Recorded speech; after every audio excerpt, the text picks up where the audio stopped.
Hey everybody, it's me, Matt Rogers, letting you know tickets are on sale now to see me on tour. The Prince of Christmas tour, that is. I'm doing my whole album, Have You Heard of Christmas, plus a lot more with the whole band all throughout December. Go to www.mattrogersofficial.com to see me in a city near you. And now, Las Cultch. Drums. Look, man. Where? Oh, I see. Oh my. Bowen, look over there. Wow, is that culture? Yes. My goodness. Oh, wow. Yeah. Las Culturistas. Ding dong, Las Culturistas calling. Tactile as ever, I think. Yeah, I will say Matt kind of, webbed hand. Feeling very connected to you today, and as of late. I'll always, but always. The sisterhood is really the strong. sisterhood is real. I mean, but let's just set the tone. Mm-hmm. Matt just got off a red eye. I'm kind of running on paltry sleep, but we are, and not that this was labored for us, but it's our guest. We have to show up. When family comes through, you show up for family. And I believe that's the Olive Garden slogan. You show up for family. When family comes through. When family comes through. That's rule of culture number 27. The Olive Garden slogan is, when family comes through, you show up for family. I think that is so true. And God, I mean, let's just get right into it, because our guest is someone who figures very, very heavily into the lore. We talked about this the last time she was on. I mentioned this in the most recent big, long, extended interview where it was Michael Schulman, legend, and he was just talking about this time in my life when I was like, I think I want to go to med school, but I don't. For the New Yorker. And I was like, Rachel Bloom took me out to a gastropub outside of USC and told me, maybe you shouldn't do that. Maybe you should actually do comedy because it's what you love. Maybe become the star you've always meant to be. And that's what she said that day. She looked at you in the eyes and said, you were meant to become the star. Was this before or after we had our iconic Vapiano? This was before Vapiano. This was while we were still in school, because we went to USC for the Fracas Improv Festival. Oh. And this was Rachel kind of planted the seed crystal. Or, whatever that's not an expression. But Can I say an expression I'm starting to hate? Whoa, here we go. This person is mother. It's so dumb. Well, but in that moment, it was true. And also it's become true for her in real life. It's become true for her in real life. She is mother. And her little daughter is writing song parodies. Apple, don't fall far from the tree. Very that.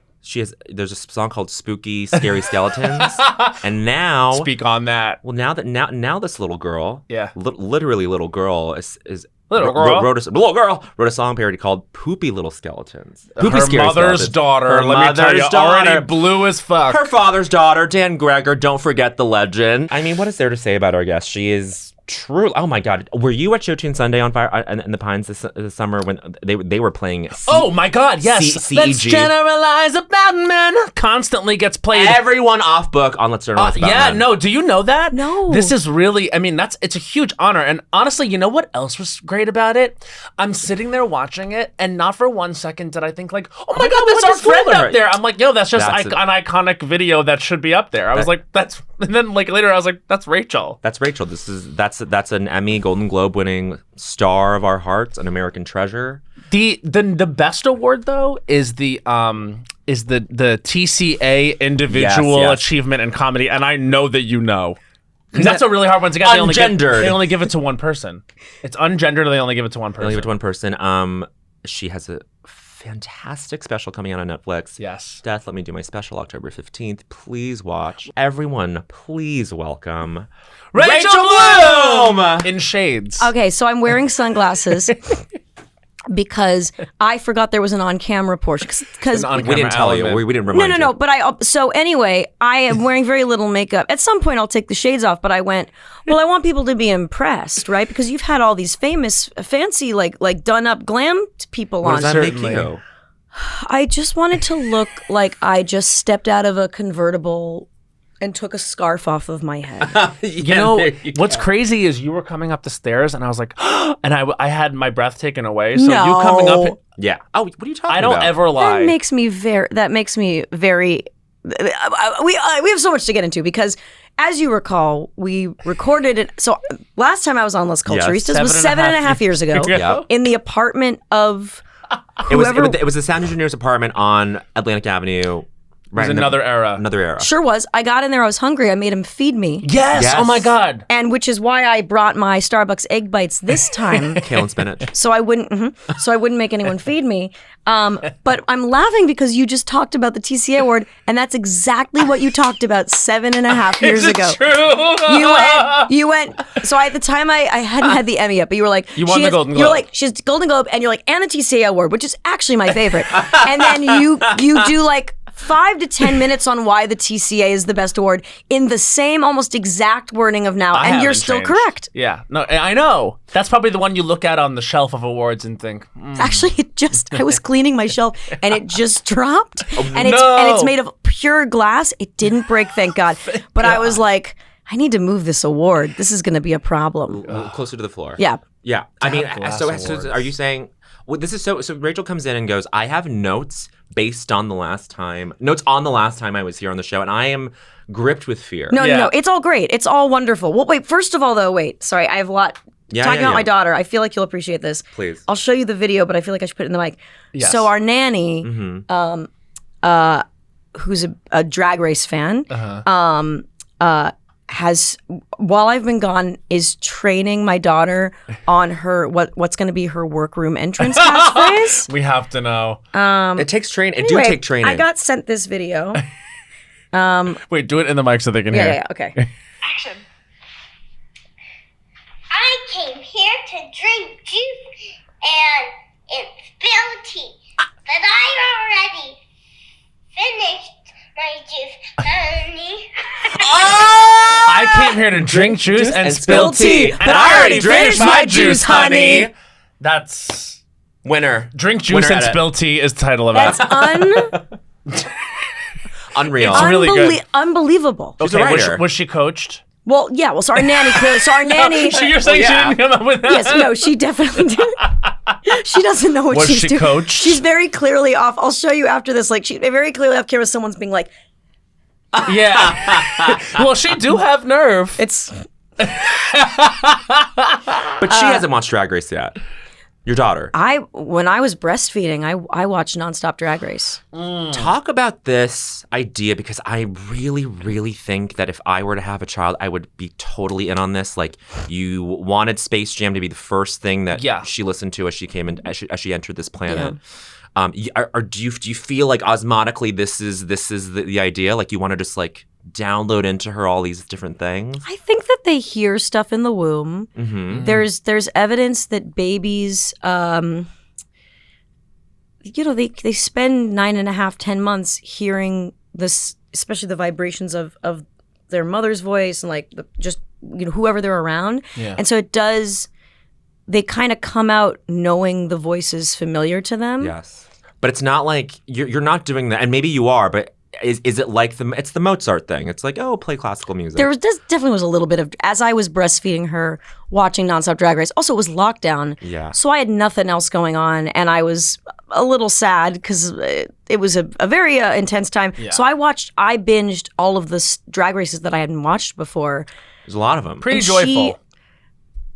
I've tried to rewatch it with her. Anything that isn't cartoons, she gets bored by. Totally. I see. What's she into? Coco Melon? What's she like? We're a Coco Melon free household. I won't let her watch it. No, was it a part of the life at one point, and then you were like, this has I just to stop? heard you have to stop the Coco Melon. So she gets to watch that when she's at my writing partner, Aline. She gets to watch Coco Melon when she's at Auntie Aline's. Mm-hmm. But in our house, we have a zero Coco Melon tolerance. It's not like we're doing. I mean, her favorite show right now is Gabby's Dollhouse. Gabby's Dollhouse is a huge hit. Have you watched it? Do you know this from the girls? The girls, my nieces love Gabby's Dollhouse. Okay. Yeah. Who's Gabby? What's her deal? So, is it a high concept? Gabby's a girl. It kind of is. Gabby's a girl, but really she's probably 18 by now, the woman who plays her. She's a girl who sits alone in her bedroom and has a cat named Floyd. And there's a big dollhouse. Again, like, this is an almost grown woman, but she has a dollhouse. Yeah.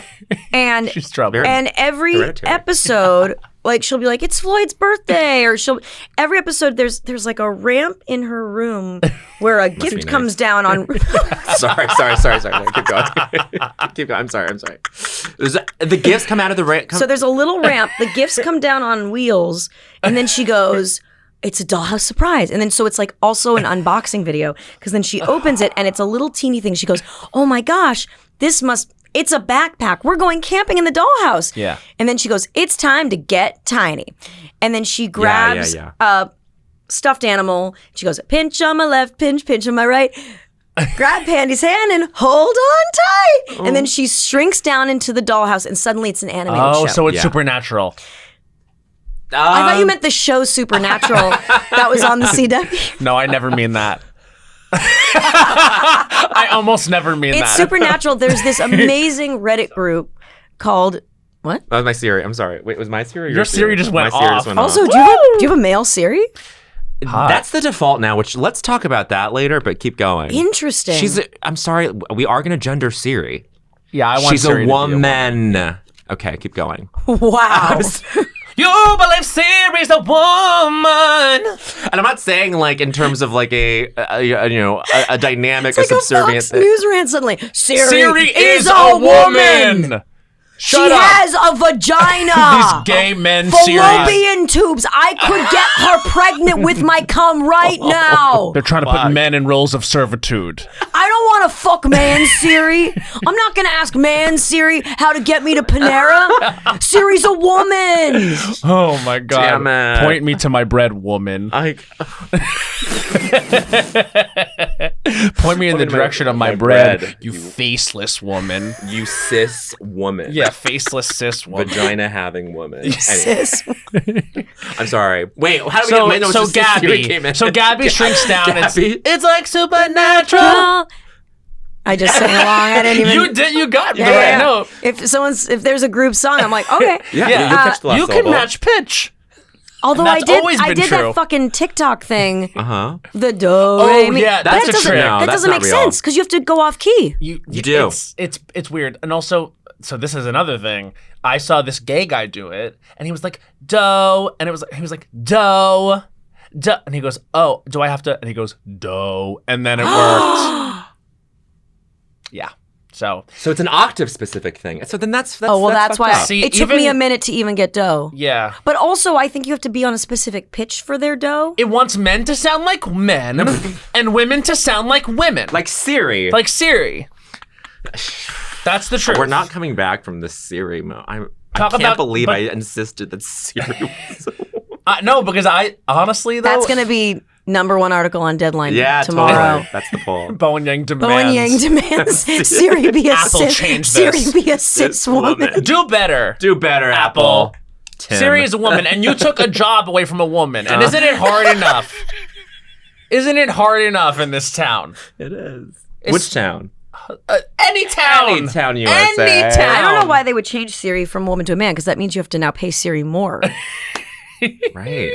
Wait, speaking of women, Gabby. Okay, so she goes in the dollhouse, she goes on adventures, and then she shrinks back up. There's a great subreddit called Daniel Tiger Conspiracy, which is a bunch of parents, I don't know if you've heard of it, that's going crazy, who come up with conspiracy theories about the children's shows that they are forced to watch. Right. And it's named after Daniel Tiger's neighborhood. Yes, iconic tiger. The conspiracy theory about, one of the theories about Daniel Tiger's neighborhood is that it's a communist monarchy, and that somehow they're all communists, but they're forcing the monarchy at gunpoint to remain in their stations, but they're also making the monarchy work side by side. Like the prince in Daniel Tiger is a waiter at the restaurant and also babysits, and it's like, but he's a prince, right? I wish my brain worked like that. It's also a bunch of parents who haven't slept. Yeah, but the theory about Gabby's dollhouse, I want to say that my husband, Gregor and I were talking about and elaborate on, is that because Gabby's dollhouse I think premiered in 2020. Okay. That Gabby is in a pandemic era experiment. Yeah. That she's a girl on lockdown because you never meet her parents. You only see her bedroom. She has COVID. She's frozen in time. Or she's frozen or she's on she's in some sort of isolation experiment. Yeah. And they mess with her by sending in the gifts on a little ramp. Oh. And she's slowly going insane because that's why she shrinks down into her dollhouse, that this is all a woman hallucinating who's slowly going crazy from being isolated from society. Yeah, the cartoon is a disassociation. Yeah. Because the highlight of her day has already happened. She's been given a small gift on a conveyor belt. So that's when she realizes, oh, that's as good as it's going to get today. Yeah. Yeah. And she drifts. And it's been an extended 4-year hallucination. Yeah. Can we apply this? Are there conspiracies that we can apply to like children's shows that we grew up on? Oh, I love this. Yeah. Yeah. So what? Like, let's start Sesame Street. Were you a Sesame Street girl? Oh, yeah. Of course. Same. Like, is that like a post-nuclear fallout? That's what I was about to say. Yeah, It's a post. It's New York City in the year 3000. Yeah. Like we're back in like a Bronze Age, not Bronze Age, but like we're post-technology, post-technocalypse. Well, it's kind of like society restarted like in the end of WALL-E. Remember how they almost have to restart culture? But and this a little bit goes into the unified Pixar theory, which I don't know if you've heard about. Yeah, I've heard of that. But anyway, so nuclear war has warped some animals to become, of course, Big Bird, versions Elmo. that speak in human tongues. But there was a section of society that knew the bomb was coming, and they hid in a bunker, and that's why you also have regular humans. Got it. Oh, got it. You ever met someone in real life and you're like, oh, I can't say who this is, but there's a person in my life who is a Sesame Street adult. In that, like they love Sesame. It's like a Disney adult. The way that they interact in the world is kind of like, and this is on video, so I'll just do it. They kind of walk like this. Whoa. Hey! But do you know these people? I know someone exactly like that. I wonder if we're talking about the same person. No, I don't think. Well, maybe we'll no, there's no way. There's no. I don't think. There's literally no way. No. But I'll say this person is a part of the gay community, and whenever I see them, I'm like, why isn't there a furry friend next to you speaking and wanting to know about like how babies are made or like wanting to count A through Z? Like it is. Some people just have it. And I feel so is straight, sad. so it's definitely there's two different people. Or in the closet. Well, with you. Here's the thing: any straight person you know could be in the closet. For and that's me? actually real culture number 50. Any straight person you know could be in the closet. Oh, I thought it was specific to me or just anyone. Well, anyone. I think anyone. But really. Of course. I don't know. I think that people probably would feel so comfortable being gay around you because you're such an ally. I've had numerous people come out like I'm the first or second person. I feel like that is a badge of honor. Do you Huge wear it badge. as one? I love it. Yeah. Because Well, I don't make a big. Where's your badge? Because I don't make a big deal. I go. Won't show eyes, will show tits. That's great. Yeah. Yeah. It's great. Won't Yeah. show eyes. What if I just was topless but still kept the sunglasses on? It would be good. It would be ally behavior. It would be. It would. Wait. There's nothing wrong with being a Sesame Street. There's no like. No, I love it. In fact, I sort of identify with it a little bit. There's moments in my life where I know I'm on one, like when I'm having like an anxiety response to do more, where I'm like, you're being Sesame Street adult right now. You're being Maria. Yeah. Oh, yeah, I have that too, where it's the show pony part of me that wants 100%. to perform and impress and cover. Yes. Yeah. But I have another layer to add on to this conspiracy about Sesame Street, which is Please. There are weapons grade like hallucinogens involved. But I guess any children's show is a hallucination. That's the thing, is you can kind of any children's show that goes into another medium like cartoon yeah. or claymation. Yes. Yeah, you're on acid. Sesame Street has like this psychedelic quality to it though, where it's like it's variety. It's like you go in, there's interstitial stuff, and you go into like different little movements throughout the episode, and that is kind of really special. Wait, can I ask a question about Snuffleupagus? Can I get like to the bottom of something? Oh yeah. No one can see him except Big Bird. What is it? Yes. So they changed this though. Okay. In the mid 90s, so Snuffleupagus is real. Uh-huh. And Big Bird was like, Snuffy's over there, but it's the type of gag where Snuffleupagus would disappear just when someone else came in. So everyone thought it was Big Bird's imaginary friend, but it wasn't. Now, I want to say it's in the early mid 90s, they realized this could be really bad messaging for children who were being sexually abused. Whoa. Because a child would say, this is happening to me. And then they'd watch Sesame Street and people would be like, oh, Big Bird, there's no Snuffleupagus. We can't see him. So there's an episode of Sesame Street where everyone sees Snuffleupagus and they go, Big Bird? We believe I'm you. so sorry. Wow. The Snuffleupagus has been here the whole time. I apologize to you, Big Bird. That was the episode where they broke down what gaslighting meant.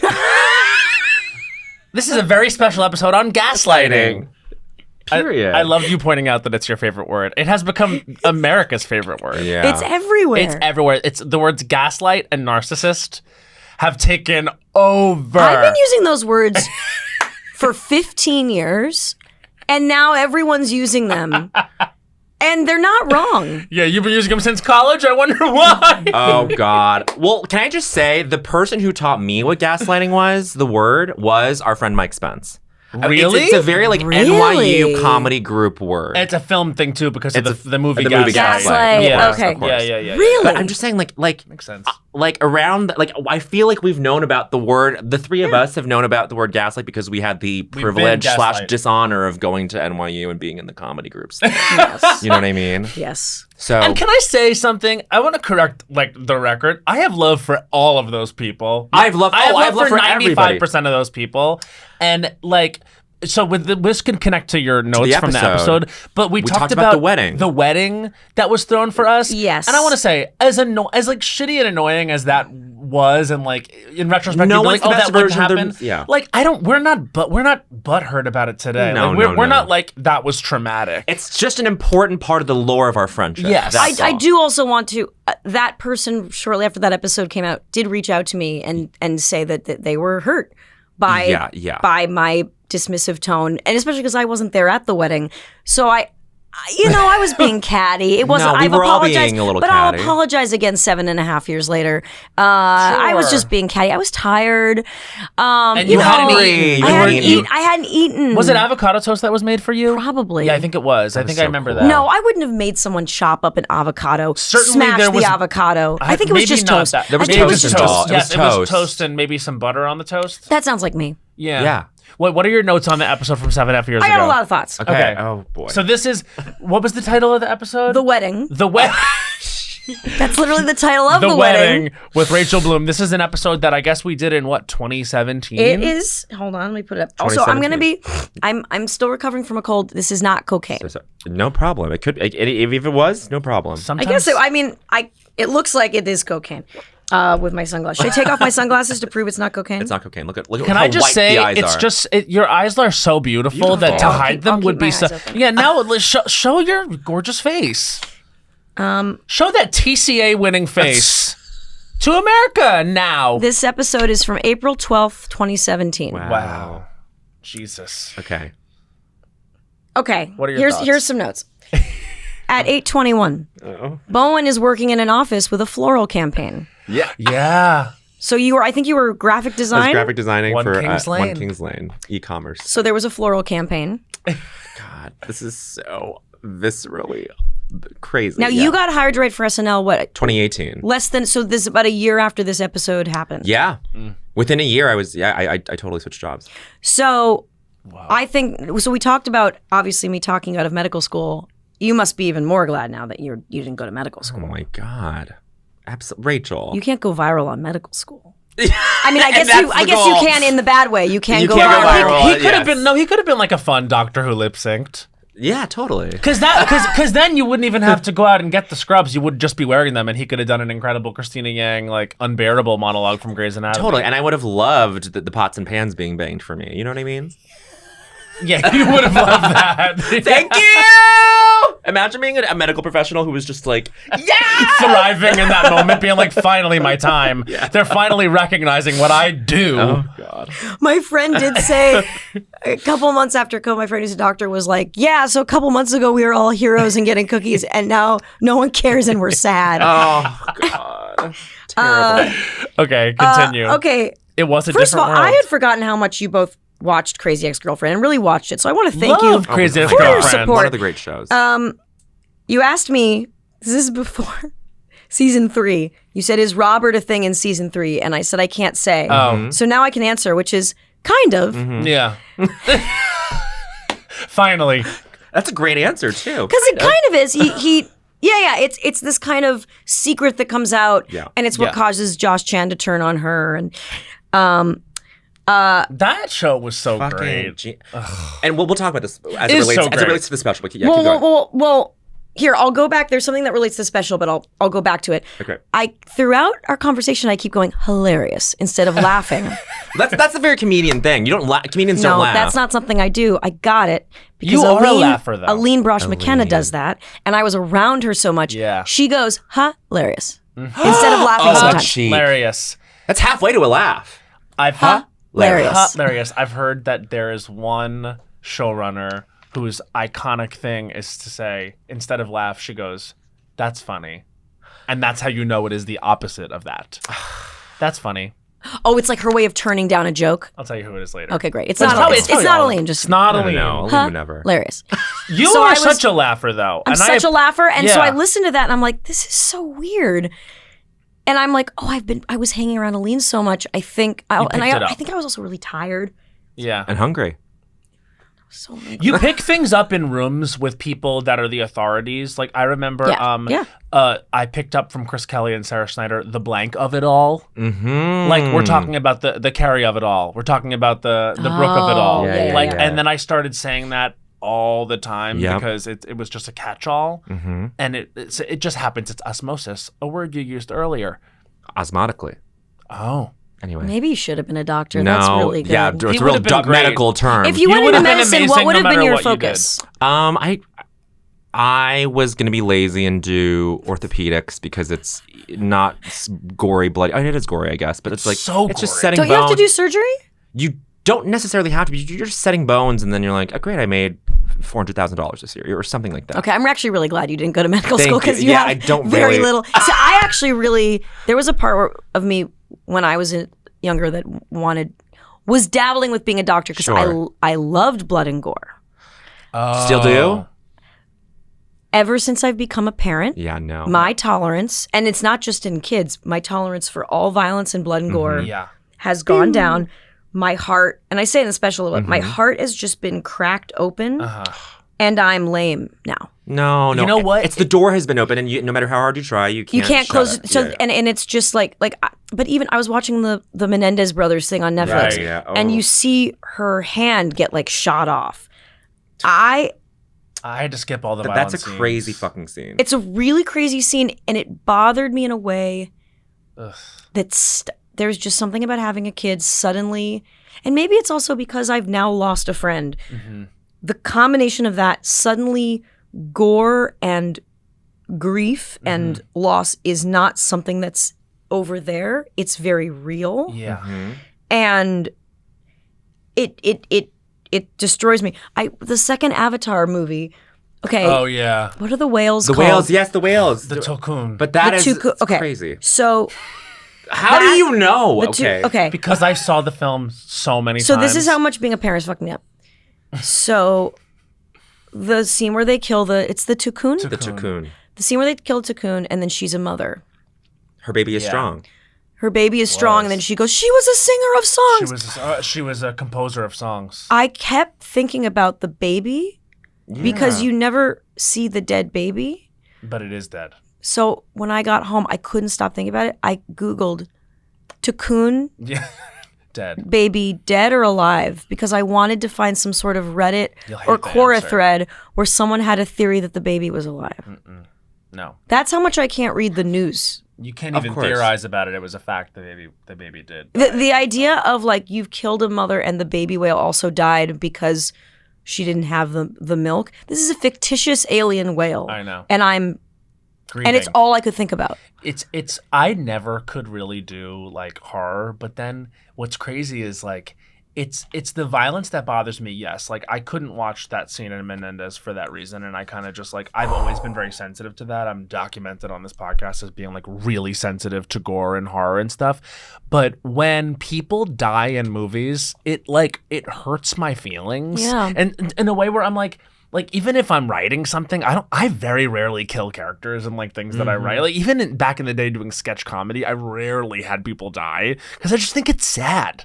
I don't know, like I had people die. I mean, I feel like constantly, the classic way to end a sketch was for just someone to do this. Just like back in the day. So I wrote on the show Robot Chicken where like if someone isn't exploding I ended numerous sketches when I wrote for Robot Chicken with someone like shitting themselves to death. Yeah. Yeah. I knew the way to get in a Robot Chicken sketch was to end the dialogue going "herg," which is someone shitting themselves to death, and it's spelled HUUURRRGGGGHHH, and it's very specific. The final H is important. Yeah.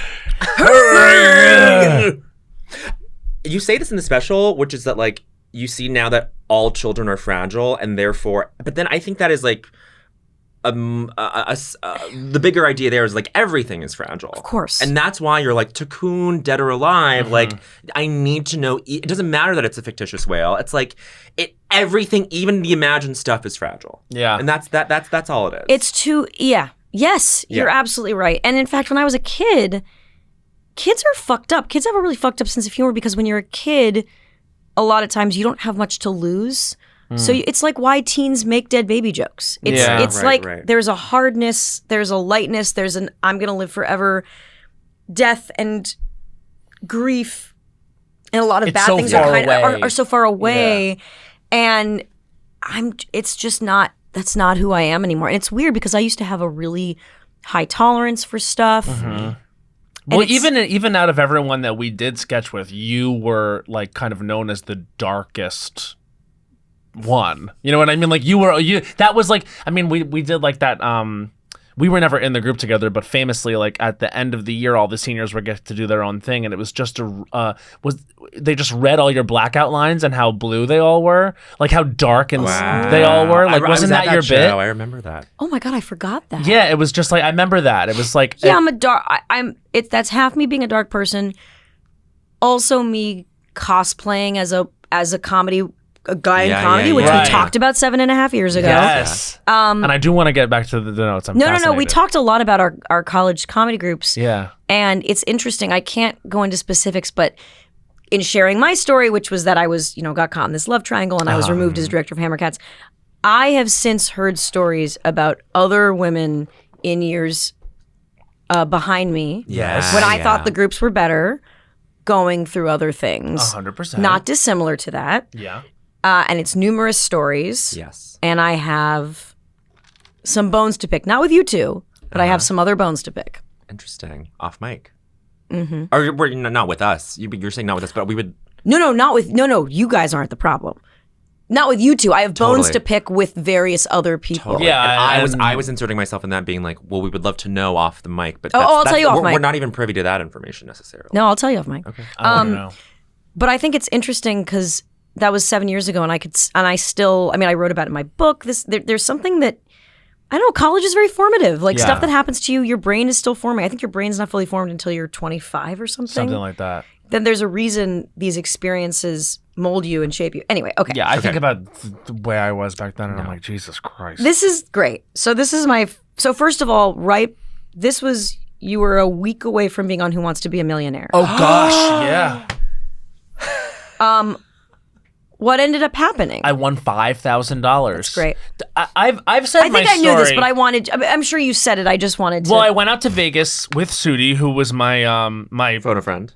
But at that point they were just doing like +1. Like she sat behind me in the audience and then came out. I guess they finally figured out that phone a friend could be very easily like, you could cheat because your friend could just be at home like Googling it. And they caught up to the age of technology, and the friend was there. So we were there, and Chris Harrison from The Bachelor was the host, who did not like me.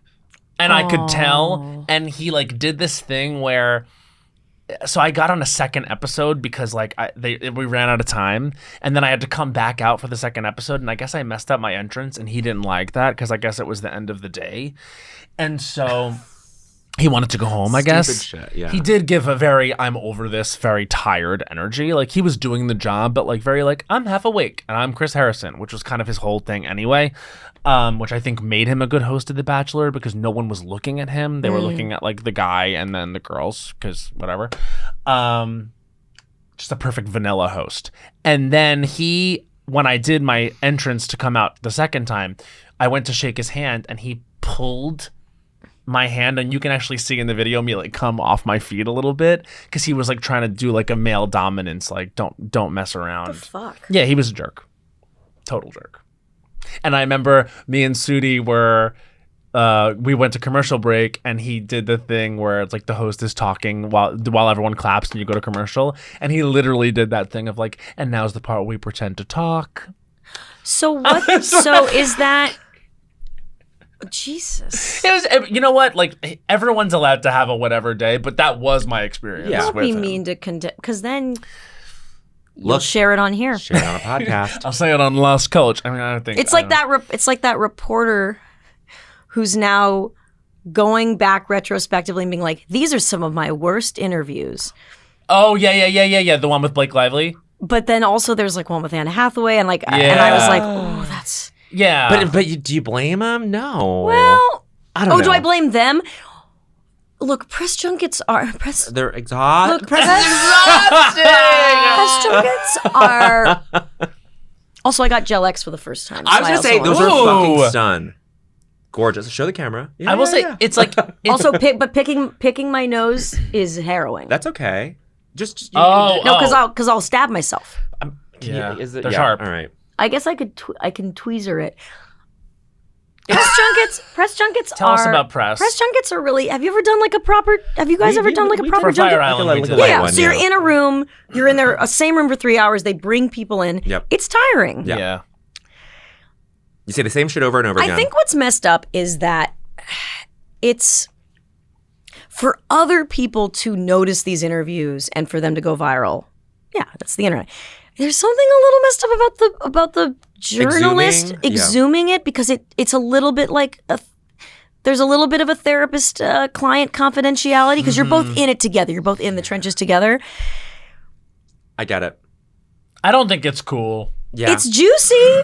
You're right. It's juicy, but also like it's a little bit of like, yeah, just stop. It's your work colleagues a little bit. Yeah. 100%. Yes. Yeah. But I guess my thing is just like the thing with Chris Harrison was like, it was like I had that experience, whatever, and then like a few years later, he said all that like whack shit. Yeah. Like when the Bachelor was having a lot of like, you know, like there was a lot of conversations about like race with the Bachelor, and he really kind of like doubled down. No one needed to expose him for being whatever way, because he kind of was like he unveiled himself as a little bit of a jerk. Everyone knows he's a piece of shit. I have to agree. I have to believe, and this has been proven numerous times, that if someone is mean to you in the industry, you do not. The world will figure it out. Mm-hmm. Yeah. That if they're mean to you, you're not an isolated experience. You don't have to go on a public tirade against them. Yeah. They are going to out themselves. Yes. That has now happened numerous times where I'm like, the world will take care of them. That's rule of culture number 8. The world will take care of them. You know, we've had this discussion about this Taylor Swift quote. She says, "Trash takes itself out every time." Mm-hmm. You don't think that's true? Not every time. Not every time. Am I? Did I say I don't think that's true? I think it not every time, but I think trash will likely take itself out eventually. That's what I think. It might smell up the house. I just It'll think smell the up the media, house, especially for sure. if you're like a well-known person nowadays, the media is so sensitive, and it's like anyone can like pull something up from a long time ago. Like there's records of everything with the internet. It's like you can't really hide who you are.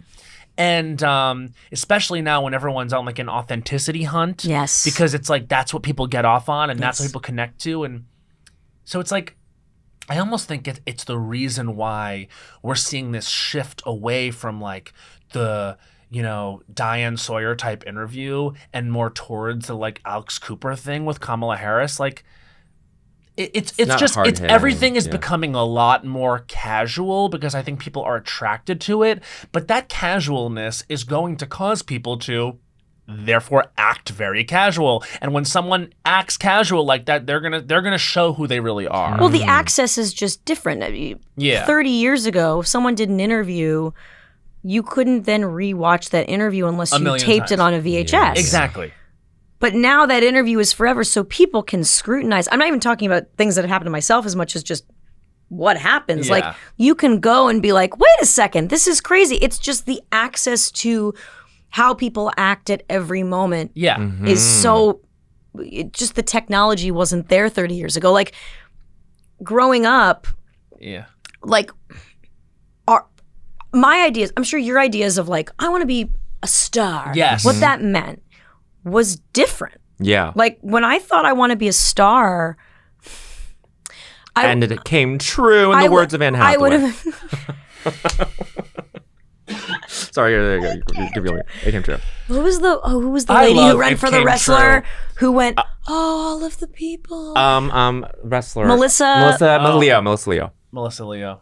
Oh, there are people. Oh, the fighter. The fighter. There are people up there. People up there. Wait, we forget about And when she said the word fuck, and she pretended like she didn't mean to, but it was so clearly she was going. The hunt for authenticity. I respect Melissa Leo. She No. Hey. She ran a great campaign. Hey, she did it. She did it. She succeeded. The thing that I keep also seeing that social media and the world rewards that I guess I need to be better at is shamelessness. Mm-hmm. I have very rarely seen like people who are schmoozy in a cringy way. Mm-hmm. Mostly they get rewarded for it because they're not being bad people. They're just being schmoozy. Mm-hmm. I see them getting rewarded for it, even though it makes me sometimes cringe the way it is. And this is also just social media spawn con. I very rarely see that cringiness get attacked online. Mm-hmm, I mean, online attacks. I don't think anyone should be really attacked online. Totally. It's been 3 weeks with this cough. It happens. Shit. I hope that's not foreshadowing. I hope you don't play this episode back in 7 years and I was like, that was when it began. We'll come back and talk about it anymore because that's always what happens. It's like people are like, when I die, what I want is, and I'm like, don't give them that. Because, don't ever be on camera being like, I guess the last thing I'd ever want to say is, it's like, what are you doing? They're going to use that in the true crime documentary. Or it's just, you're just putting that energy out there. Yeah. I gave, do you remember Jeff Ekman? Yeah. Jeff, one time we gave each other our death our requests if we were to die. This is when I was 20. And one of my requests was that he somehow kick Dick Cheney in the balls. Sure. Very 2007, 2008. Very. Thing. How was he going to get access to Dick Cheney? How would he? He himself might get assassinated if he tried to kick Dick Cheney. And, certainly. So, do I still have that request? Kind of. Pass. I don't even want to get into it. The whole thing with the Cheneys is it's like all of a sudden we're like, and thank you, Liz Cheney. It's like weird. Liz Cheney has been one of the worst people in government for such a long time, and her having basic humanity right now and not being a complete fucking moron is now she might watch when she's in the cabinet. Oh god. Oh, the bar. So when you think back on Mitt Romney's binders full of women. Oh yeah. Oh, right. I long for binders full of women. Oh, remember Bia? Remember when Bia ended him? The things that ended... Remember when Marco Rubio was thirsty? Oh, yeah. Oh, the water. He just kept drinking water. But yeah, the Howard Dean scream ruining his career is... Yeah. We are far from that. I think that's when the internet... Was that... What year was that? 2004. Yeah. So I feel like that was the people being like, wait, on the internet, you can replay things. You can clip it and distribute. If I were to do it all over again, even at NYU, media studies major. Oh. Or something sociological or something. I'm like, I need to know. I love, especially now as an adult, I'm like, I want to know how these things work. As we're talking about media literacy and what being a public facing person means now. I'm like, oh, I really want to pop open the hood. Oh yeah. So what I was gonna say was when I was a kid and I was thinking and I was watching the Golden Globes or the Oscars and being like, oh, that's what being famous is. What never occurred to me when I never thought about because it wasn't possible was I want to be at a place where I can post a thought about something that has nothing to do with the work that I'm doing. Yeah. And that thought will be I will be seen as either an expert or scrutinized for it. That was never a part of being. You had to go out of your way when we were growing up. In order to be a celebrity and make a statement on something, you had to really go out of your way. You had to say it during an award speech. Yeah. You had to make it a point in an interview. It was more rare, and now that everyone is expected to be an authority and expert on everything, and everything is on the record at all times. At all times is really, and I'm not even talking about if you're a celebrity. It's toxic for everyone. Because everyone is fundamentally imperfect and in a constant state of learning, and it's just such we're in such a world of glass houses right now. Mm-hmm.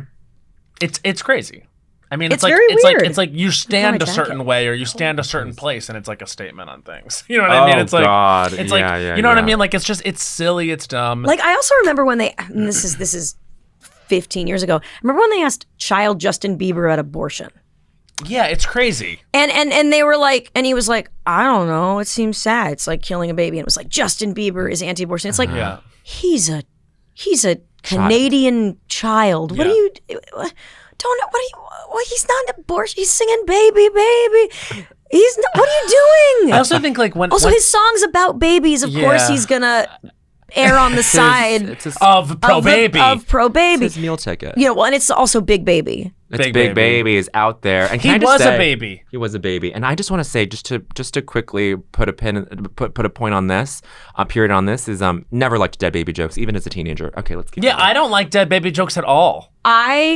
You are better people than I. No, and that's not. I never got it even as a 14-year-old when kids were doing it. I was like, this is upsetting. So what it was for me, and I would say like this with dark humor, and this is why also when Hammer Cats I was dark. So I grew up in Southern California by the beach, where everyone was, if you weren't happy, you covered it. Mm-hmm. It is a happy, beautiful place. I was just there this weekend. It's gorgeous. Mm-hmm. And if you're unhappy, which I was a lot of the time, you feel crazy. Yeah. Because you're like, I'll take off my sunglasses for this because this is important. You're like, there's something wrong with me. Why would I be unhappy here? The sun is out. Everyone around me's happy. Santa's on a surfboard when it's Christmas, because that's the aesthetic of like Southern California beach Christmas. It's always Santa on a surfboard. Yes. He's wearing like the Santa clothes, but he's in shorts, and he has the gifts. PacSun Santa. Yes. PacSun Santa. How could you be unhappy around PacSun Santa? Around PacSun Santa. Yeah. And so I think that I looked. He rocks. I went to a very dark place sometimes because I looked for validation of the darkness that I felt inside myself. Yeah. That wasn't being validated on the outside. And the East Coast. You had to go to New York. I mean, so like Long Island. Yeah. Half the year, like Long Island fucking sucks. Mm-hmm. Totally. Like it's like gross. It reminds you that life is suffering. By nature of the seasons. Even winter. Winter reminds you that life is fundamentally suffering. But if it's always and it allows you to change because you realize that time is passing. It's sort of like Gabby. You know what I mean? It's like she lives in that simulation all the time and never changes. That's why she's an 18-year-old, 4-year-old. So my existence was more like Gabby's dollhouse. Right. Than had I lived on the East Coast. Right. So I did things like, you look for dark humor like dead baby jokes. I read The Exorcist for an 8th grade book report, and I wrote about The Exorcist, and that's a dark. That's book is not appropriate for a 13-year-old. No, she fucks herself with a crucifix. Sure does. I mean, she talks about like Pazuzu and all. It's really what's the Pazuzu? Pazuzu was the name of the demon that possesses. Oh, it's Pazuzu, right? Oh, I did the thing where she was There's a part of the Exorcist book where she's being interviewed and she's speaking what they think is a foreign tongue, and then they play it back and she's speaking backwards, and she says "no one my," and I recorded myself doing it on the computer and then played it backwards, and it's "I am no one." To hear my own voice at 13 go "I am no one," I am no one. Fuck. See, that's really so scary. That's why I kind of things playing backwards in songs like that shit, like the urban legends and everything. No. I should do that. You should. I should make a song where there's like a backwards message that's just like really subliminally in there. Well, it's like I died in 2008. I'm now an Illuminati robot. Okay, take a note. Okay, wait. This episode's 7.5 years ago. Oh yeah. Okay. Yes. So we were talking about award shows. Sure. Here's what's great. It is without question the person who's going to be nominated for big awards is you, and that Bowen will be coming to award shows with you. Oh wow, that ended up being so different. It's still we gonna don't know. happen. Life is long. Life is long. Oh, 100%. And it should, but it's just very funny because you've now been to the Primetime Emmys way more than I ever but did. you've won and I haven't. Yes. I mean, technically, I want a Creative Arts Emmy. It's the same Emmy. A Schmemmy is an Emmy. It doesn't matter. It doesn't matter. A Schmemmy is an Emmy. And you described your ideal morning. That's you wake up and someone hands you a mimosa, and that I was being tongue-in-cheek, by the way, right? I don't know. Right? It's pretty great. And was then this where I said I wanted to wear canary yellow? Yes. Yeah. Okay, that's where this came from. Yeah. And you wanted to wear canary yellow because you wanted to appear as if there's no way you'd win. Right. And then you were practicing your winning faces. So now I'd like to ask you, what's your award show morning routine? And have you gone to award shows with him? I went to the Emmys with you once when you were nominated as a writer. And then I haven't been back. No. But it overwhelms me. It's a lot. That's what I was and I was saying that.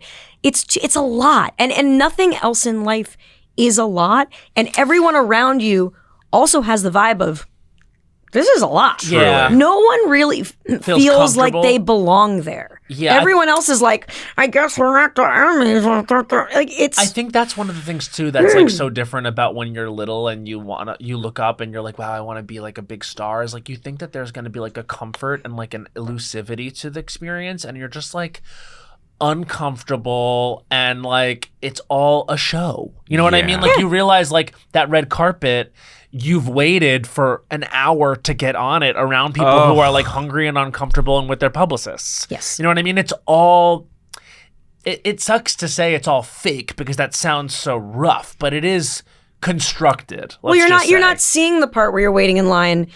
I love being at shows and talking. I wrote on the People's Choice Awards many years ago, and I thought it was really interesting. And I like, whenever I'm at awards, I like talking to the people working behind the scenes and being like, so what's the drama today? Yeah. And I get the tea sometimes. They're like, oh, well, so-and-so was supposed to present and they didn't like their speech. So, and I was like, and I love hearing that stuff because it's a job. Yeah. It's a job. People are there to work. It's a work event. Yeah. So when this is a question for both of you. When you wake up on an award show morning, did someone hand you a mimosa? No one handed me a mimosa. I'll just order a room service and then I'll like work out, meditate, and then like put on the clothes, and that's it. And then like this year, that's at the fun end, part, honestly. Fun part is putting on the clothes. This year, Sudi came and we like did a whole.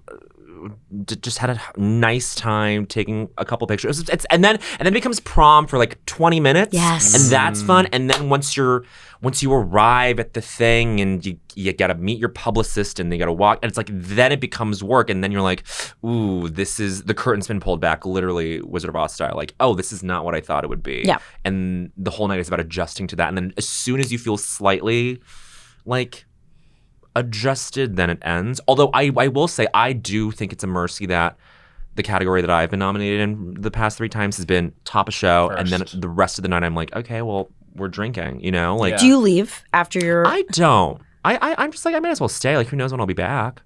Like, I might as well savor this. Yeah. So, do you? You should. No, but also.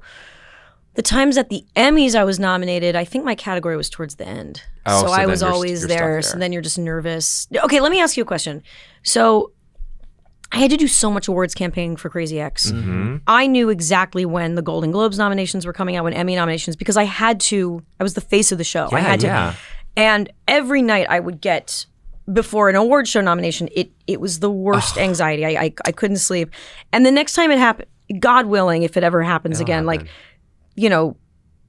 I should take a Xanax or something. I mean, when the last time with the Emmys, was I pregnant when the nominations were announced? That would make sense because I was 2019, pregnant. I was right? pregnant, yeah. So I couldn't take a Xanax. But anyway, so I'm always aware of when the awards nominations are. Not always, but often I'm aware, and it gives me horrible anxiety. It feels like the worst version of like a cast list coming out. I don't know. It feels weird. But then you hear people be asked like, "What were you doing when you found out you were nominated?" And they're like, "Oh my God, I didn't even know the nominations were today. I was at the gym." Fake. That's fake, right? So like, what are your feelings the night before nominations? This year I was honest to God, the night before. I obviously knew that the nominations were coming out the next day. But I was just like finally back in town, getting my apartment all, together. Couldn't really sleep, but then woke up the next morning being like, I'm going to go to the gym. I'm going to sit in the steam room for like 10 minutes. So I like had this like agita, but then I sat in the steam room, meditated, did a whole had a whole moment to myself where I was like, whatever happens, like you care obviously, but it's probably not going to happen. Yeah. And so just like ground yourself in that and then go about the rest of your day. And you have all these other things in your schedule that were purely domestic. Like you're going to go and buy like a new trash can. That's smart. Like you're going to like work on this thing. And then it was like in the middle of my day that like it came out. And then somehow these publicists know everything before anyone else does. And then that's when they text you. And I was like, oh, and like I found out through text. I was like, oh, great. And then I packed my day so much that I was like, well, I got to move on. I got to like go to this next place. And like the inertia of that and the momentum of that was helpful. It's good. It's grounding. But I also hate the bullshit of like, oh, I had no idea. I mean, I obviously had the awareness, but I guess there are some people they would have to be like, I'm not going online. Don't tell me when the nominations are. No, I was tracking and I was like, oh, and it's and it's like 11 a.m. And so here's the problem is because it's West Coast, we always cater to you guys. Yeah. They're always at like 6 a.m. Right. Yeah. And so then you're like, well, it's 6. I might as well like stay up. I wish it was just an email. Yeah. 6 is better though because I feel like email. I you know what? I'm not that I've ever been like in contention in a real way, but like sometimes Which I like you will waking be? up and rolling over and then being able to see the nominees and not it being 9 a.m. and like waiting around. I know like, that's sucks. Like I'd rather wake up, look at the phone, and be like, oh, there's something happening in the phone right now, or there's not. You're You know what I mean? right, Like right. Because then it's like. You can deal with it in the moment of like waking up and being by yourself and not that. I hate being anxious waiting for things. So that's what it is. I think it's cashless. just the anxious waiting Hence that I don't the need to and the want to take the Xanax because you're like, let me just kill this feeling. Yeah, it's just it's like a body. Even if you don't want, even if you're like, this isn't. It's fine. Like it's fine either way. Your body is doing something that you don't want it to do. Well, this is why I'm a pothead. Yeah. This is literally nice. why. This is because I'm like the second I start to feel uncomfortable, it's something I'm like actively working on. Yeah, is like I have to stop my body from physically being like, oh, you need marijuana right now to calm down. Oh wow, so you smoke a lot all the time. Yeah. I want to ask you this. This is a moment in the special. It's not spoiling anything, but you can spoil it. Well, no.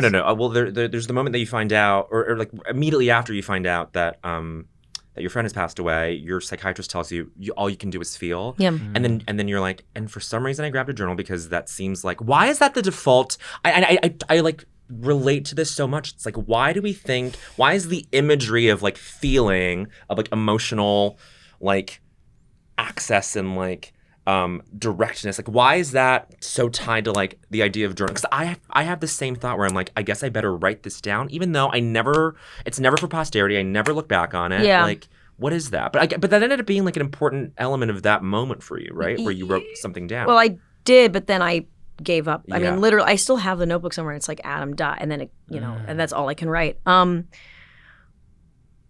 don't know. I think that I naturally do see writing as cathartic. Yes. And there is something, the moment something happens, writing about it, you do capture, I don't know, you capture them up. But that's very product oriented. Uh-huh. And that's not what I was, in that moment, I wasn't going for like Output at all. I don't know. I don't know why when you read self-care guidelines, it always says journal. Yeah. That's almost a thing that you've been told from a young, like the American Girl care and keeping of you is Yeah. Dear America. Do you ever read those Dear America books? No. Okay. I'm talking about there's an American Girl book from the mid 90s called The Care and Keeping of You that every young woman read. And it featured a graphic illustration of a girl putting a tampon in. Oh. Every woman listening to this or watching this who was born in the late 80s, early 90s knows what I'm talking. Anyway, but I feel like journal about it is the thing you read, and I was so in that moment lost when he died. I mean, this is seconds after he's died that I was like, the emotions were unbearable. Yeah. that I was like, what will help me? I want to, it was in a way, it was like, maybe the journal will help me not feel this way. Mm-hmm. I think that's what it is that I have to do. And I'm I got to do something person. Yeah. So the idea of just sitting with my emotion doesn't seem right. But I couldn't do it. And then I remember I took a shower and there was this ledge in my shower and I just put my head on it and sobbed. Yeah. And even now, when I'm in the shower and I'm on that and I look at that ledge, I think about that moment where I was like sobbing, which is weird with shower sex. You got to retell the shower. Yeah. You got to, yeah. Are you having shower sex though? Yeah. You really? Yeah. I never could figure it out. I guess it's a little different. It's different for gays. Well, yeah. Well, because you also have to figure out, because like water's not a lubricant. No, certainly isn't. Yeah. So that is a challenge of shower sex. Right. And so thank God for natural lubricant. Well, there's not, and then, but also like, do you put the spigot away? Yeah. You know, like you go like that. Like what you want is the steaminess. Right. You don't want the. Well, because also it's like calming. Yeah, sure. Yeah, sometimes you'll get in the shower section, you'll be like, oh, I love showers. Yeah. I know. I just don't want to drown. Like if I'm like, if I'm like the, let's face it, the receiving partner, likely. Okay. And then I'm like, and then like I'm like not in control. What if I like get put under the water and I'm like, you know what I mean? I wonder how many. How many people die that way. How many? So many. I don't know. So many guys are into like, so many people are into like choking and stuff. And my friend has a fucked up story of being at a sex club and seeing a guy die. Oh, Jesus. Because he was really fucked up on drugs, and I think he was getting his esophagus was getting compressed or something, and it was like the wrong angle, and he like somehow suffocated. It wasn't anyone's fault. He just couldn't. He didn't notice. I think that his windpipe. It was a sex accident. I feel like, you know, I was watching.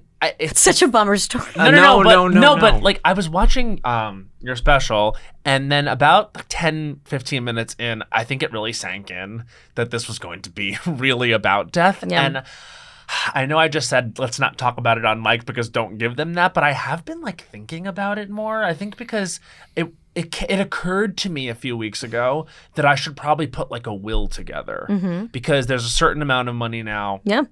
And I was like, I wouldn't want that to just go somewhere. I was like, I want to leave all that to my sister. And then I started to think about like, well, I should probably do it soon because it's probably likelier that I'll die here. You know what I mean? I thought about like somewhere I'm going later in the month, and I'm like, well, that's a spot that could get attacked. And I'm like thinking to myself, and then I was like, I was hearing myself think, and I was like, what is this a product of? Is it a product of our current landscape? Is it a product of me getting a little bit older? Is it the pandemic that made death very real? I think it is all of the above. It's hard to extricate one factor from another. Right. I think we're just older. We're older, and also death is all around us. Yes. And I think that it would be impossible to, because I think about this too, where it's like giving birth during the pandemic, my daughter being in the NICU, my writing partner, for those of you who don't know, my songwriting partner died a week after my daughter was born. It is hard to extricate her being in the NICU from it being COVID, from him dying of it. Like, I don't know if you'd isolated each of these incidents, how each one would feel in a vacuum. It's hard. It is all one experience. It's all one. You can't, when you start pulling apart those threads, I don't know, who knows? Yeah. But a will's, I mean, yeah. I mean, we have a kid, so we've made a will. Yeah. And it's all. Have you made It's one? all getting left to you, I should say. No. This is the moment that I admit. That's me? Yes. It all goes to you. That's why I came here today. Wow. Honestly, and I was expecting it, but I didn't want to say. It's like nomination morning. You know what I mean? Like, I was coming here today thinking, is she bequeathing me? By the way, bequeath. That's a funny word for a sad thing. It's so good, bequeath. Oh, has anyone done a pun like bequeath? I don't know. You're the first. You are the one to do it. Oh! I bequeath my... That's a good... I don't know what that was. The queef vibratoed. Yeah, imagine if that was how I queefed. It'd be beautiful. Musically. Do you have a tone? To float. That's what happens when I fart. Now I just fall down. Do your queefs have a tone to them? No, they are Pure air. Juicy. No. They're pure air.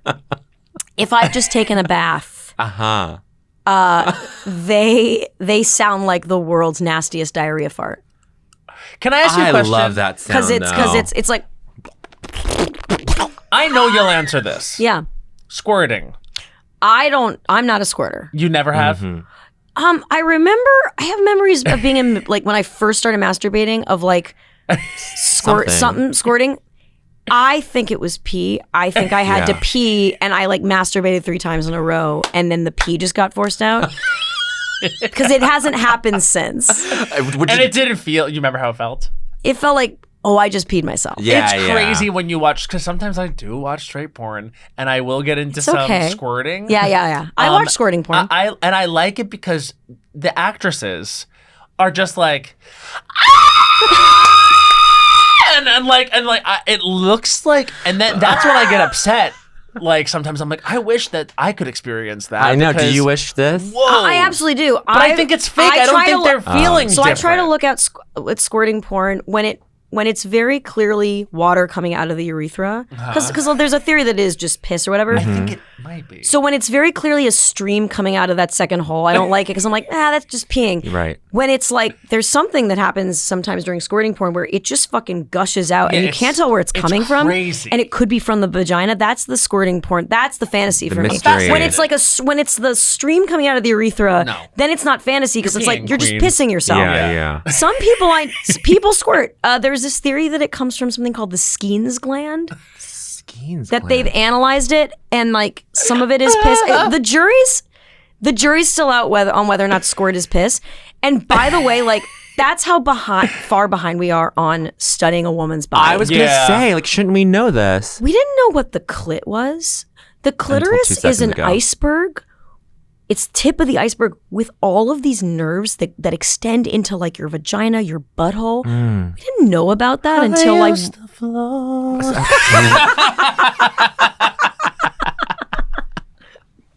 This is Barbie. When did we find out about this? I want to say it started in the 60s, but then it was actually mapped in like the 80s. This is the way over half the world gets sexual pleasure. Yeah. And we still are like, Murr. But the recency of this shit like reminds me that, and I there was this great piece in The Cut that came out in January when you were doing the show at the Orpheum. You did some resurreach. Well, no, of course. Well, we read The Cut every morning. We read The Cut every morning. No, but I was reading this back in January, like crazy, like Emily Gould, I think she wrote it. But the writer did a great job of saying like, but Crazy Ex-Girlfriend was very much ahead of its time in terms of like the mental health discourse that we've had, and like I think the special will also kind of have this like lasting relevance and permanence because the way we think about death has been permanently altered since the pandemic. It's like everyone is a little bit, let's just say like not crazier, but just we're all like a little bit more like destabilized by the idea of like death being everywhere. And even if because look, I think a lot of people, look, myself included, it's you want to move on from the pandemic, you want to not think about it, you want to see things as back to normal. But there's no denying that we went through a world mass trauma, and something I ask in the special is how do you acknowledge death but continue to live? How do you not completely compartmentalize the idea that death is going to happen, because that leaves you unprepared, right? And we need to be prepared for the next pandemic. And when they say, lock down or wear a mask, we need to understand where that's coming from, as opposed to it being this random foreign thing. Right. But you can't let it consume you. No. Because we're all going to die, and that's a part of life. Everything that's alive dies. And I think also American culture is so anti-death. It's so like bootstraps, the green light at the end of the dock. Great Gatsby. Yeah. Like it's all like it's all like look to the future. I think other cultures are better about integrating death. Yeah. Which is why going back, even for I think secular people, going back to like religious ritual when someone dies is really telling that there is a ritual that, like, I'm an atheist. I still crave ritual. There's something grounding about it that our American culture isn't providing, especially when it comes to death. there literally is no space. Let's just even talk about like, oh, like you grieve, you're bereft, and then come back to work in like a week. Yeah. It's like there is something nice about like, let's say like it's like sitting Shiva or like doing like an Asian kind of funeral where it's like a full week or 2 weeks or whatever. You know, it's like there's a reason that there's there's like There's a week or two in so many cultures because you need that time to process. And I talked to a lot of people who saw the live show who came up and talked to me after the show, and like there were numerous people who were like, my mom died 2 years ago, and people are like, okay, when are you going to be over this? And that you can tell people are uncomfortable around death. There's this amazing camp called Camp Comfort Zone. It's a grief camp for children. Wow. And I went up for a day to see it a couple months ago because my friend wrote a movie that we're trying to get made about these children's grief camps. And I was talking to some of the kids there, and they're like, some of them were saying like, I even get bullied because a parent died. And I'm like, what is that? What do you mean they're bullying? And they were just saying like, people are uncomfortable. They don't know what to say. Yeah. They don't know what to do. So some people don't want to talk about it. Some people need to make jokes. We're so uncomfortable because we think it could then happen to us. Yeah. And for so long, I think I put people dying suddenly in this far off place of, well, this is something that happens in far off countries. This doesn't happen to me. And then it happened. And it's like, oh no, yeah, this could happen. And that's why having a baby during that time was so triggering, because babies, you're told that there are so many ways babies are fragile. Yeah. And can die, and the babies can't do shit. Like, it's called the fourth trimester because human babies are born premature. Right. Because it has to do with our brains. As our brains got bigger, I apologize to any scientists. I think it's as our brains got bigger, our heads got bigger, but also we became bipedal, so our hips narrowed, and the two don't work together. And so basically, to get children out of the birth canal before the mother dies, they have to be born premature. So human babies are especially really, really helpless. Yeah. Crazy that like evolutionarily that like worked out for us. Because but also it's still a work in progress. No, totally. Like we're still evolving. Nature kind of hasn't figured this out yet. Right. But I'm saying like the only reason we've lasted this long as bipedal, animals with whatever, like developing brains as we're out of the womb, it's because we have thumbs. Because we can like hold our infants. Yes. That is kind of the only, yeah. Right? Yeah. It's thumbs. Thumbs are so important. But there is a thing though, babies, you'll see. I couldn't hold a baby like this. No, you can't hold a baby like that. I used to float. There is a thing babies do where a little baby, you'll see them go. And what that is. I still do that. Sorry, go. What that is I feel like I wake up doing that sometimes. So that's an instinct of when we were still apes and lived in trees, that a baby would grab the mom to not fall out of the tree. Oh, whoa. So you see a little baby go, wow. Tree. Would you characterize like the feelings that because you don't really call it this in the special, but would you call it postpartum anxiety, what you had? Yeah, I mean, I kind of had some prepartum anxiety too. Like I had being nauseous made me very anxious and depressed, especially in my first trimester. Yeah. Ooh, and were you very nauseous? I was very nauseous my first trimester. Yeah, I think I had postpartum anxiety, but it was so wrapped up in grief, so many other things, and the pandemic. Would I have had postpartum anxiety? But yes. It just reminds me of one of those things like we were talking about, like, all the nerve endings and like that we're not talking about, like that women have. Like, it's like, I think maybe because I watch like some Real Housewives shows, like, and I hear them use the words postpartum anxiety, which is different than postpartum depression. And like, you just don't hear it talked about, but you have to imagine that women have been experiencing postpartum anxiety forever. Yeah. But you feel like it's only recently something that's being differentiated from postpartum depression or being differentiated from any other feeling that you would have as a new mom or like an impending mother. Well, because anxiety is, you can cover anxiety a little bit more. Because anxiety is you can be proactive about it. So I'm on Prozac for anxiety. Mm-hmm. I'm much more of a proactive spiraler, and that includes my intrusive thoughts where it's like, my thoughts go on overload. And the way my psychiatrist had described it was kind of two sides of the same pendulum, where it's like the pendulum swings anxiety, depression, but it's fundamentally the same chemical imbalances going on, I think. I think that like we think postpartum depression and the image is someone laying around unable to function. Yeah, I can't look at my kid. Postpartum anxiety is... Can't look away. Yeah. And I think that also like women are neurotic. So there's so much I think that we're still realizing about the way mental health has been portrayed for years, like in the media, that like a character's like neurotic. It's like, oh, well, they should have been medicated. Right. Totally. Like you can't, I feel like anxiety, because it's active, masks itself as other things, and depression is so undeniable, where it's like someone laying around who can't do anything. Like in the commercial for like, what's Latuda? I feel like Latuda is one of the commercials I've seen. I feel like that's for bipolar, but it's like someone laying around is very easy for an actor to act out, as opposed to like. Yeah, the complexities of like what the fuck is going on. Because what it looks like when I'm having, and ever since I upped my Prozac, I actually haven't had a proper like intrusive thought. I don't know. The intrusive thought and anxiety, they kind of go together. It's complicated. Yeah. But either way, when I'm anxious, what it looks like is this. It looks like. Yeah. Yeah.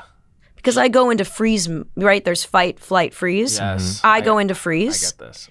So how do you, in a commercial for Latuda, how do you get across like someone is close up on the eyes? That's less evocative than like.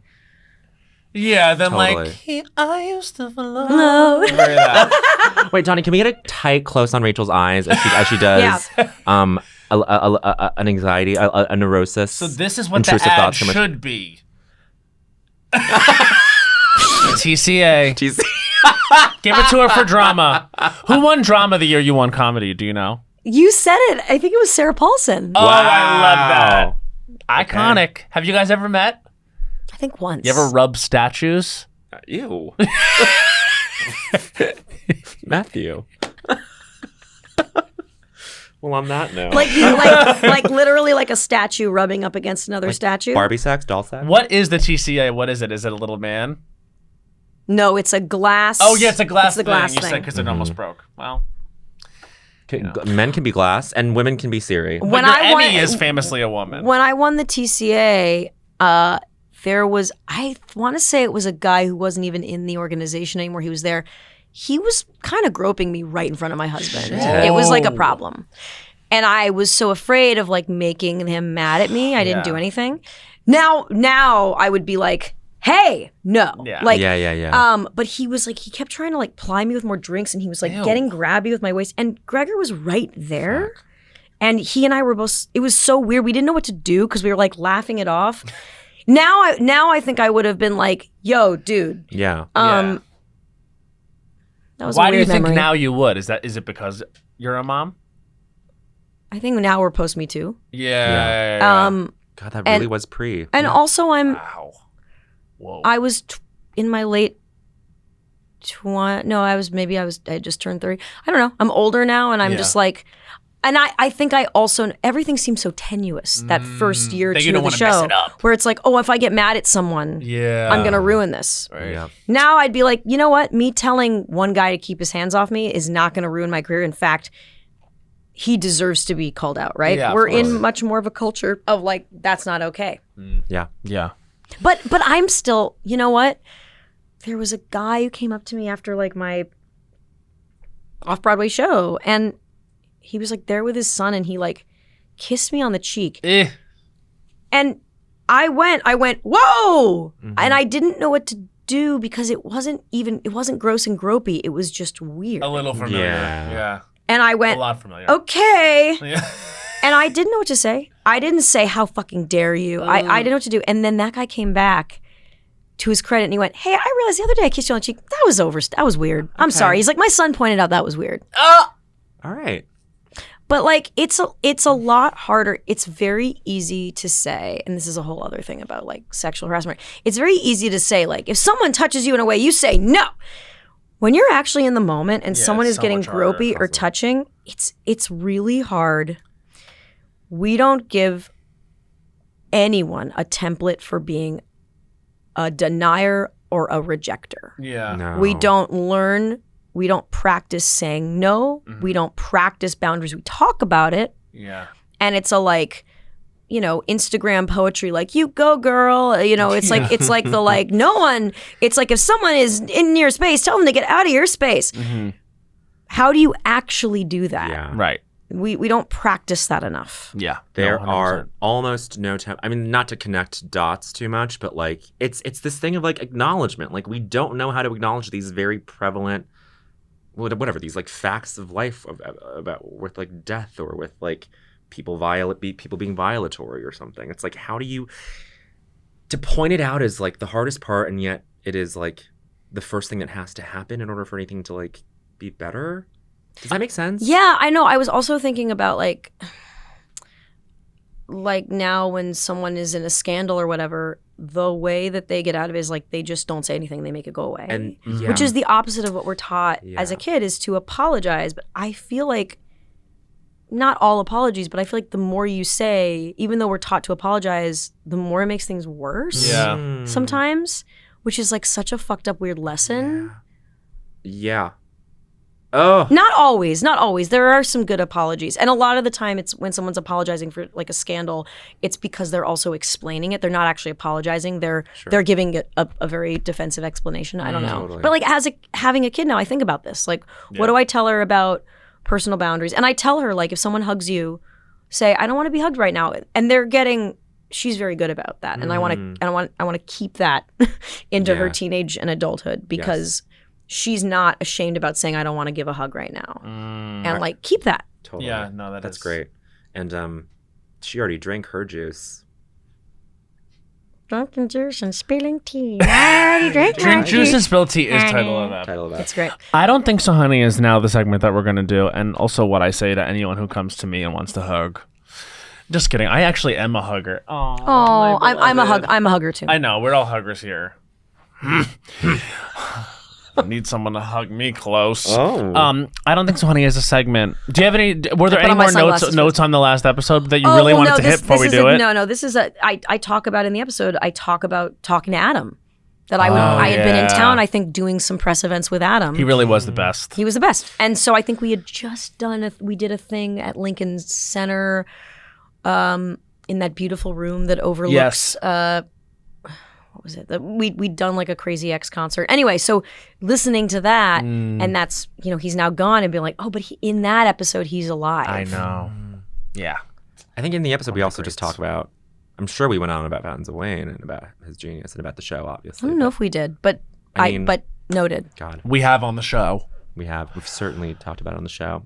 Well, I put on my sunglasses not for that, but for I don't think so, honey. Yeah, no, good. And this is like the good energy to bring into it. I am doing an I don't think so, honey today, and it's sort of pointing inward. But I'm actually gonna flip the form a little bit. Oh. And I'm gonna connect it to the iconic 400, which we just did because we forgot somebody. And so I'm gonna use this time to give that person their flowers. This is amazing. Okay. This is Matt Rogers' I don't think so, honey. His time starts now. I don't think so, honey. We didn't put Barbra Streisand on the iconic 400, and this is a huge mistake. And I'm going to use the let's say 50 seconds from now on to give you more than 30 you would have gotten. Barbra Streisand, you are the one and the only. I didn't grow up with anything that wasn't Funny Girl. We were a Funny Girl house. In fact, we were such a Funny Girl house that we were also a Funny Lady house.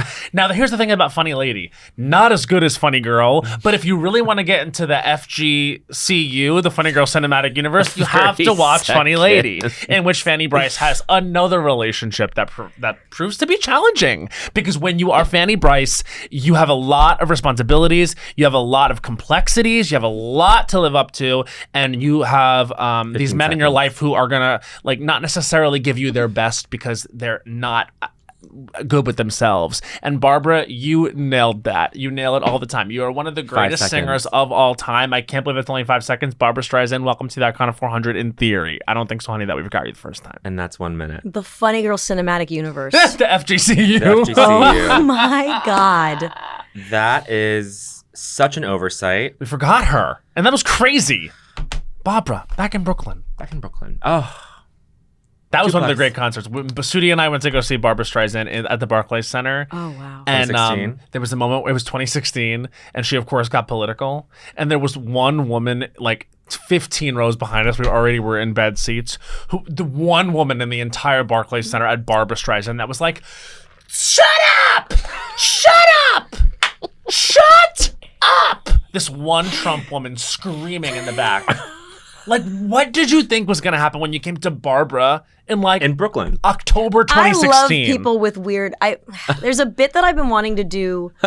Like, I want to have like a merch section on my website, and I don't know how to do this, which is called Bumper Stickers for No One, which would have bumper stickers that don't describe anyone. And like, one of my ideas is like, I'm a gun-toting, Bible-thumping Nathan Lane super fan, and I vote. And I vote. What is someone that doesn't exist? Trumper at a Streisand concert. I'm a Barbra Streisand trucker, and I vote. I love, that doesn't make, but there's one person out there, I bet. There's definitely a Nathan Lane super fan. Nathan Lane or Nathan Fielder? Nathan Lane. Nathan Lane. Nathan Fielder. For one second, I thought you said Nathan Fielder. I'm willing to bet that there are more Trump people like Nathan Fielder than Trumpy Nathan Nathan Lane. Fielder fans and Nathan Lane fans, of course. Because they're like, although this weird Nathan Lane humor was in is... The Lion King, and do they love The Lion King? But I don't know if they're a Nathan, like you'd have to, who knows a lot about Nathan Lane? Who's a gun owner, gun toting Bible thumper. Lindsey Graham. There you go. They're out there. Yeah, they're out there. I love those people who are anomalies, where it's like, you don't make sense. You're building fun Venn diagrams. In yeah. Shut up! I had an art teacher in high school who was had a cool haircut and played Aretha Franklin for us, and she was also the track coach and also and she was a guidance counselor. She was did all these things, and she was we would always jam, we would always eat lunch together. And I remember she loved Adam Lambert. She was obsessed, and she was a hardcore Republican. Yeah. And it's just it's people are out there doing their thing. But also when we were growing up, Republicans, the country was less meant fractured. Something different. It was more open to your personal interpretation, and with some people it was just more fiscal. Yes. Yeah. I don't know what it was. I actually, so but I remember it took me back even then, and now it's those people that were, you knew way back when that were Republicans, you kind of wonder where they're falling now. Oof. I just ran into a friend who is Mormon, still Mormon, and I go, and we talked about church, and I didn't even ask her about political stuff. I went, "Oh, are you still going to church?" She goes, "Yep, I go to church every Sunday, and I vote for whoever I want." Okay. And I was that to me means probably a good thing. Yeah, that's I'm unburdened. That's what she meant. Yes. Lovely. Okay. Bowen Yang, do you have I Don't Think So, Honey today? I'm going to do something, and I just confirmed it by searching through the list of the iconic 400, and there was another omission. That okay, must good. Be I'm happy we're making things right. This is Bowen Yang's I Don't Think So, Honey. His time starts now. I Don't Think So, Honey. Us for not including Whitney Houston in the iconic 400. I cannot believe that we as gay music-loving men did not acknowledge the template formed with Whitney Houston, someone who went through tremendous personal challenges to give us some of the most celebrated music in the last 40 years, let's say 50 years. I'm not going to make it time bound, but I can't believe that we would do that as gays. You all have permission to walk up to us in a public setting and chastise, berate, hit us. There are no boundaries. We left out Whitney Houston and Barbra Streisand from the iconic seconds. 400. Yeah, that was bad. I'm here to apologize. It's not an apologize if, it's an apologize that we left out Whitney Houston. 5 seconds. I apologize that we offended you. Sing. That we disappointed the community. Sing. And sing for them. I have not seen her in concert like you've seen Barbra. That is 1 minute. Do you want to sing something from Whitney? For a night you and your boys went out to eat. And they went out, but you came home around 3. It's 6 of y'all went out, and 4 of you were pretty cheap, yeah. Cause only 2 of you had dinner. I found your credit card receipts. It's not right, but it's okay. I'm gonna make it anyway. Pack your bag up and leave. Don't you dare come running back to me. I think we got it across. We got it across. Glasses off. Thank you. From a vocalist, this means everything. Oh my god. It was great. Did you come prepared today with I Don't Think So, Did. honey? She I certainly knew you did. did. Glasses off for this. All right, here we go. Get ready. Okay. This is Rachel Bloom's I Don't Think So, honey. Her time starts now. I don't think so, honey. I'm talking to you, rowdy 14-year-old boys in children's parks. I don't think so, honey. When you're standing on the swing that my daughter's waiting to sit on and actually use the swing properly, and you're rattling the swing, that's not my problem. I don't think so, honey. You are not meant to go on these jungle gyms and step on my child's hand. No. I don't think so, honey. Here's the thing. If this were hundreds of years ago, you'd already be a father. You'd already be a man. Go home and be a man. Go home and do your homework, honey. Parks are not for you anymore. I don't think so, honey. No. If you want to go and build a park for post-pubescent boys, or should I say men, that's your business. But my child wants to go on the slide, and you are sticking it up with your teenage BO, and you are scaring her. You're stomping with your friends, and you're laughing, and I can just tell that you're probably going to smoke. I don't think so, honey. Do not 5 seconds. step on my children's hands. And that's what I just feel like there are a lot of hands getting stepped on. I don't think so, honey. Yes, that was really important, Rachel. So and that's important. And I have to say It makes this. me so sad. So I have to confront myself here because last week I took my parents to like a vacation spot, and there was a pool with a slide. And I said to myself, "Oh, fun, a slide." And then it said on there, "You must be under 14 to do the slide." And I remember my first instinct was to be like, "Well, this is ageist, and I want to do the slide." And then I was like, "Matt, you are 34. You can't. You did the slide so many times in a time that it was appropriate for you. It's just not appropriate for you to do this slide. This slide. Slides in general, you can go to any water park and do the slide. Seriously. Yeah. This slide, it's okay. Let the kids play on the slide." But here's what I would argue that you could have done the slide, because here's what my I Think So, honey was about. I actually have no problem with middle schoolers or like high schoolers coming to a park and using things properly in an organized, non-rowdy way. Sure. If you're 15 or 16 and you want to actually go on the swings for an appropriate amount of time, I get it. I do that too. Yeah. It's the thing where they stand on the swing and they shake the fucking thing, and then they're running around and like they're not chaos for chaos' sake. They're not using the equipment properly. No.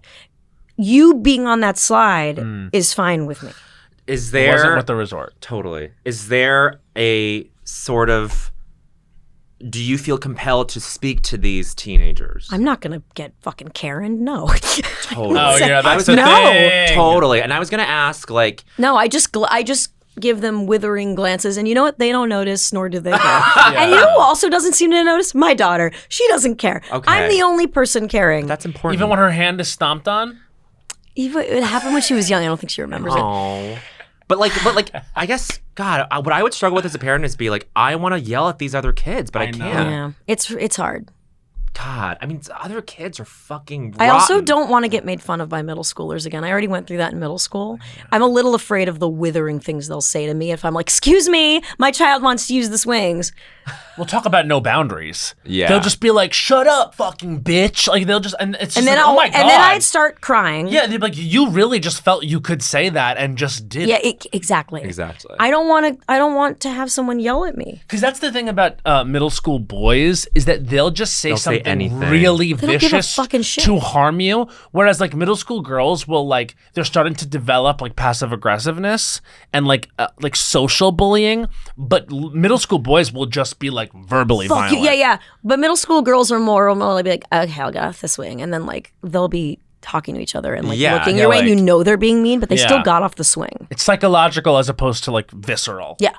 Well, I don't know that those are binary, but I get what you're saying. it's non-binary. This is Unlike Siri.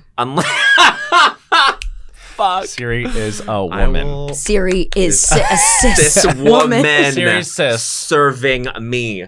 Yeah. How do we feel about the trope of, let's say it's a grounded comedy dramedy, adults on a swing at night for like a really close, intimate sort of like exchange. I think it's overdone. I think as a trope. I think if seeing it in real life, it's very sweet. So many parks aren't open at night. Right. That's actually the problem. Is that that's the plot parks hole. are closed. I don't think I mind it in movies either. If I see it in real life, then I go, well, why are those two grown-ass people sitting on the swing? I go, sex offender. And then I start calling the police. Because I'm Karen. And I get them down there. I think that's the right way to if I see adults at night on a playground, I go, sex offender! And I get my phone out and I go, 911. My girls.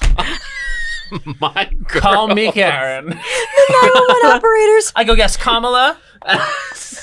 This is Matt. And I need you down here. Thank you for your service. And thank you, Thin Blue Line, Rachel Bloom, for coming on. I can't believe this is only your second time on.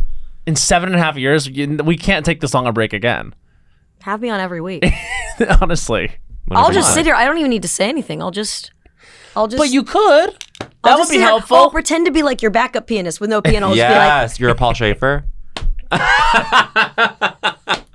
But look, Rachel shows up and the conversation flows, baby. This is great. Death Let Me Do My Special. October you can stream 15th. it now on Netflix. And give it a double thumbs up because that helps the algorithm. Yes, algorithmically. Isn't that weird? As opposed to a single thumbs up. Just any sort of reaction to it, but the double thumbs up. I mean, the single thumbs up is also good. But doubles best. How often do you do that on Netflix, though? Not often. I never do it. Never thumbs up a thing. I just started doing it. I did it for a show about mermaids that my daughter liked because I'm like, I got to start paying it forward. We got to move out of Gabby's dollhouse. So there's this show. It's called like Mermaid Academy. It is a whole thing. They have cornered. Netflix has figured out the little girl brain. Scary. That sounds creepy, but it's not. Okay, if you say so. Daniel the Tiger, is that Netflix? No, that's. It's PBS. PBS. Oh. Well, that's the one to watch. PBS is great. We love PBS. And with that thought, we end every episode with a song. It's not right, but it's okay. I'm gonna make it anyway. Close the door behind you, leave your keys. I'd rather be alone than not be. You were making a fool of me. Oh! Bye. Las Culturistas is a production by Will Ferrell's Big Money Players and iHeartRadio podcasts. Created and hosted by Matt Rogers and Bowen Yang. Executive produced by Anna Hosnier and Hans Sani. Produced by Becca Ramos. Edited and mixed by Doug Babe and Monique Laborde. And our music is by Henry Kaburski. Hey everybody, it's me, Matt Rogers, letting you know tickets are on sale now to see me on tour. The Prince of Christmas tour, that is. I'm doing my whole album, Have You Heard of Christmas, plus a lot more with the whole band all throughout December. Go to www.mattrogersofficial.com to see me in a city near you.